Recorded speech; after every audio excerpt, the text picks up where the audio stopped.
The ceasefire has been extended, but the question has now grown deeper than before. Does this truly mark the beginning of peace? Or is it merely a strategic illusion?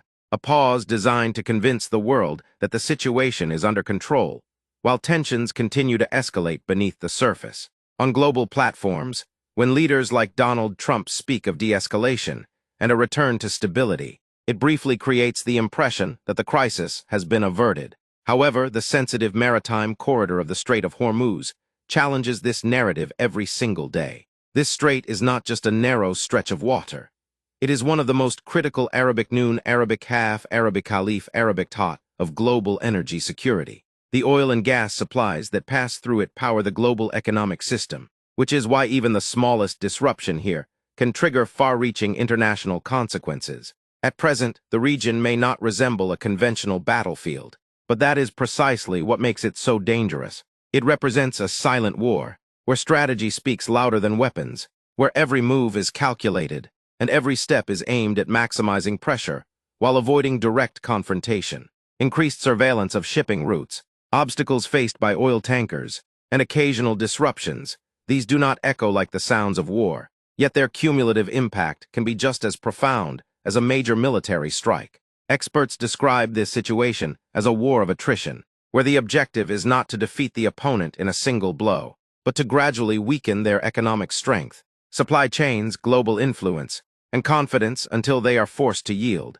In such a strategy, the most powerful weapon is uncertainty. When markets cannot predict what tomorrow holds, fear spreads naturally, investments slow down, and economic activity begins to stall. This is exactly what the instability around Hormuz is causing.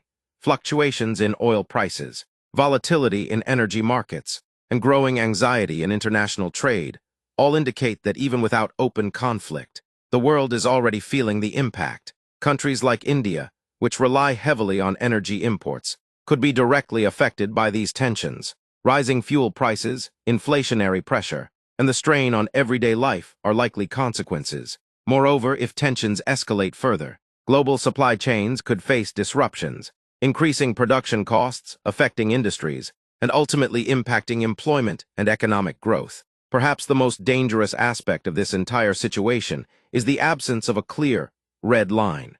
There is no single defining moment that signals the start of war. Instead, a series of small, incremental actions are collectively steering the world toward a larger crisis. This makes the situation far more unpredictable and hazardous. Each passing day, every new strategy, statement, and reaction continues to reshape the trajectory of this tension, making it increasingly difficult to determine whether stability is being restored or complications are deepening. Despite the ceasefire, the reality on the ground suggests a controlled confrontation, a conflict that has not been resolved but merely contained within limits to prevent a full-scale explosion. However, history shows that such prolonged tensions rarely remain stable forever. They either gradually dissipate or suddenly erupt into a major crisis. This uncertainty now stands as one of the greatest challenges facing the world. The situation around Hormuz is no longer just a regional dispute.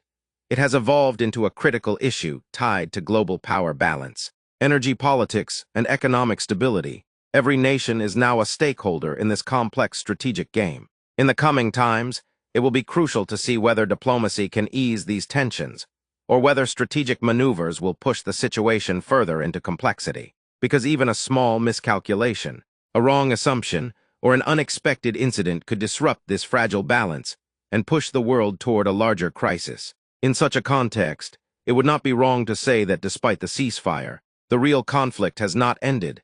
It has merely transformed, possibly into a more dangerous form, where the noise is minimal but the impact is immense, and where every move carries the potential to shape the future of the world.